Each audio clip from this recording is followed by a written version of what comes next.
अस्सलाम वालेकुम। Head coach mic Hesson की जो लेटेस्ट रिपोर्ट आई है पाकिस्तान क्रिकेट टीम की एशिया कप में परफॉर्मेंस और ट्राई नेशन सीरीज के बारे में, उसने तहलका मचा दिया है। और इसमें माइक हैसन ने तीन प्लेयर्स को ब्लेम किया है कि वो माइक हैसन के दिए हुए गेम प्लान को इम्प्लीमेंट नहीं कर रहे थे और जो टीम का जनरल एक गेम प्लान था उससे उन्होंने डेविएट किया, जिसका पाकिस्तान को नुकसान पहुंचा और पाकिस्तान ने क्रूशियल मोमेंट्स पे मैच लूज किया। ये तीन प्लेयर्स कौन से हैं जिनका माइक हैसन ने जिक्र किया है, इनकी डिटेल्स मैं आपसे इस वीडियो में शेयर करूंगा।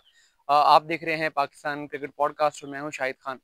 देखिए, अभी जो माइक हैसन पाकिस्तान पहुंचे हैं और पाकिस्तान क्रिकेट टीम के साथ कजाफी स्टेडियम में मौजूद हैं। हालांकि वो टेस्ट टीम के कोच नहीं है, अदर महमूद हैं, लेकिन कैंप चल रहा है उसमें वो शरीक हैं।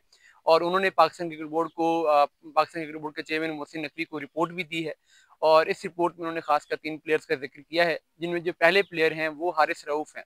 हारिस रऊफ ने फाइनल मैच में जो परफॉर्मेंस दी और जिस तरीके से हमें नजर आया कि जब वो 17th ओवर करने आए और वहां पर वो लेफ्ट हैंडर्स के अगेंस्ट जो उन्होंने एंगल अडॉप्ट किया और जो उन्होंने लाइन लेंथ अडॉप्ट की, जिससे तिलक वर्मा का और शिवम दुबे का लेग साइड पे एंगल बना और हिट्स लगी।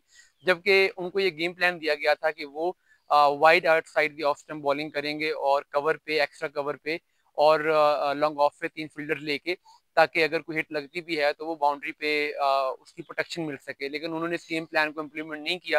वहां पे पाकिस्तान ने वो जो 17 रन खाए, उस 17 रन ने टेम्पो पाकिस्तान का फाइनल का खराब किया और उसके बाद पाकिस्तान मैच हारा। और ये चीज़ उस वक्त भी ओबियस थी। माइक हैसन जिस तरीके से फ्रस्ट्रेट हो रहे थे, गुस्से हो रहे थे, वो हमने देखा था। अब इसमें कुछ लोगों का ये ख्याल है कि शायद माइक हैसन को इस तरीके से इंटरफेयर करना नहीं चाहिए फास्ट बॉलर्स के गेम प्लान में। तो देखिए, ये ऐसी बात नहीं है। फास्ट बॉलर्स का गेम प्लान जो है उसमें कोचेस बिल्कुल इंटरफेयर करते हैं। और आप किसी फास्ट बॉलर को अगर ये कहें कि ठीक है आपने विकेट लेके देनी है या आपने रन रोकने हैं, तो फिर कोचिंग कहाँ गई, फिर गेम प्लान कहाँ गया? कोचेस का ये जरूर रोल है कि उन्होंने बताना होता है कि हम इस बैट्समैन को की ये वीकनेस है, इसको यहाँ पर बॉल करनी चाहिए, इस बैट्समैन का ये प्रॉब्लम है, उसको हम यहाँ पर ट्रैप कर सकते हैं, ये बताते हैं। और ये माइक हसन ये बता रहे थे, लेकिन हारिस रऊफ इसको नहीं कर रहे थे, इसको इम्प्लीमेंट नहीं कर रहे थे और उसका पाकिस्तान को बहुत नुकसान हुआ।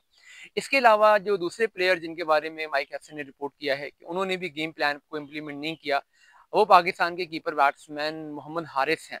मोहम्मद हारिस के बारे में उन्होंने कहा कि उनको कई दफ़ा जब बैटिंग के लिए गए, उन्होंने अफगानिस्तान के मैच की एग्जांपल दी, उन्होंने इंडिया के अगेंस्ट जो दूसरा मैच था उसकी एग्जांपल दी और जो पहला मैच था उसकी एग्जांपल दी। उन्होंने कहा कि आपने उनको, हमने ये प्लान दिया था कि आप जाएंगे और आप जाके कुछ 5 7 8 गेंदे लेंगे और उसके बाद आप हिट करने जाएंगे। तो अफगानिस्तान के खिलाफ जो मैच इसमें ये नूर के अगेंस्ट गए थे और इन्होंने जाके पहली बॉल पर स्लॉग किया था, तो उस मैच में भी उनको ये गेम प्लान दिया गया था कि जाके कुछ 8 7 गेंदे लें और थोड़ा सा सेट हों, टर्न को समझें और फिर हिट करें। और इसके अलावा एक आधे मैच में शायद उनको कहा गया था कि इन स्पिनर्स के अगेंस्ट आप स्वीप ना करें, वहां पर उन्होंने स्वीप किया।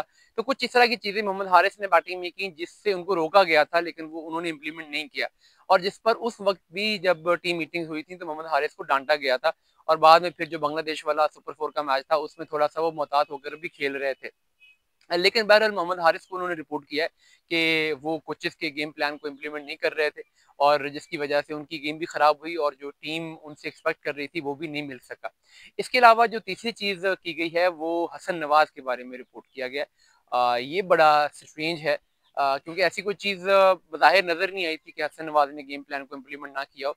हसन नवाज के बारे में भी ये रिपोर्ट किया गया कि जब उनको ड्रॉप किया गया है तो उससे पीछे जो 2 3 मैचेस थे उसमें कंटिन्यूसली वो कोचिंग मैनेजमेंट की तरफ से जो गेम प्लान दिए गए थे उसको वो इम्प्लीमेंट नहीं कर रहे थे, उस पर वो अमल नहीं कर रहे थे और वो उसमें अपनी मर्जी से चीजें कर रहे थे। तो शायद उस वक्त भी हसन नवाज को इसीलिए ड्रॉप किया गया हो ताकि थोड़ा सा उनको एक स्ट्रॉन्ग मैसेज जाए कि मैनेजमेंट की बात को मानना है, कोचेस की बात को मानना है और जो टीम का गेम प्लान है उसको इम्प्लीमेंट करना है। देखें, अब 2 चीजें होती हैं। आप किसी प्लेयर को ये कहें कि बिल्कुल ही वो कोचेस की उंगली पकड़ के चले, डमी बन के खेले, ये मुमकिन नहीं है। इस हद तक बात सही है। लेकिन आप अगर आपको लगता है कि आपको एक गेम प्लान दिया गया था और वो गेम प्लान वर्क नहीं कर रहा, तो आप स्विच कर सकते हैं वहां पर ग्राउंड में, मौके पे। ऐसा नहीं है कि आपने ये कहना है कि कोचेस ने जो कह दिया है वो लोहे पे लकीर है। लेकिन एटलीस्ट आप एक दफा उस गेम प्लान को जो कि आपने ड्रेसिंग रूम में बैठ के बनाया है कोचेस के साथ, जिसमें आपका भी डेफिनेटली इनपुट होगा, कोचेस का होगा, सबने मिलकर बनाया, एक दफा उसको इम्प्लीमेंट करने की कोशिश तो करें। अगर वहाँ पे इम्प्लीमेंट आप करते हैं, वो वर्क नहीं करता, प्लान बी पे आप जा सकते हैं, हर इंटरनेशनल प्लेयर को ये हक होता है, लेकिन बेसिक गेम प्लान को इम्प्लीमेंट करने की कोशिश ही ना करना, बहरहाल ये कोई अच्छी प्रैक्टिस नहीं है और अगर ये है, तो इस पर एक स्ट्रिक्ट एक्शन लेने की ज़रूरत है।